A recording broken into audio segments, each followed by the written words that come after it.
The Washington State Cougars are only one day away from their first-round matchup with Winthrop in the NCAA Tournament. Our sports director, Dennis Patchin, has been on the road with the Cougs all season long. He joins us now live from Denver.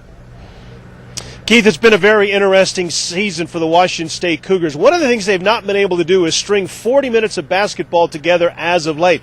They've not been consistent over the last 3 or 4 weeks of the season. A good game here, a struggle there. Well, they're hoping those struggles end starting tomorrow when they take on Winthrop. Tony Bennett put his team through the final paces today, and maybe a return visit to the tournament will help the Cougars. This is the first team in school history that has gone back-to-back to the NCAA Tournament. Most of these players a key part of last year's team that got to the dance, and they're hoping a second time around makes things a little easier, especially mentally.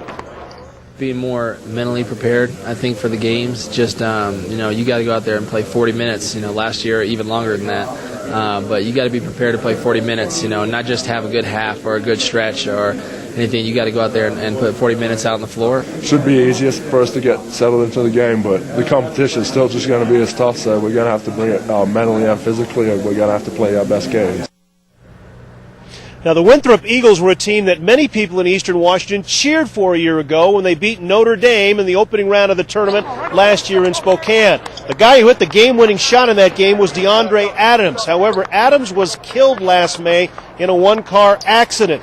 This is a team that has been on a mission all season long. They retired as number 24 before the year started, and the Winthrop Eagles are trying to get to the NCAA Tournament and win one game at least for their fallen star. In our Coliseum, we have a banner hanging up, and I'm sure it's in a lot of programs of Dre when we won, jumping up and down. Just the memory of that, the success that we had last year, and him being a big part of that is something I'll always remember. And we know we have the opportunity to continue to play, and he does it.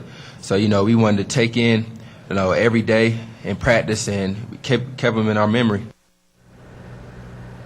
Well, we'll see if that emotion can carry them through the first-round game against the Cougars tomorrow. Bud will have all our action for you tomorrow afternoon on 920 KXLY as the Cougars will look to win a game in the NCAA Tournament, something they did a year ago.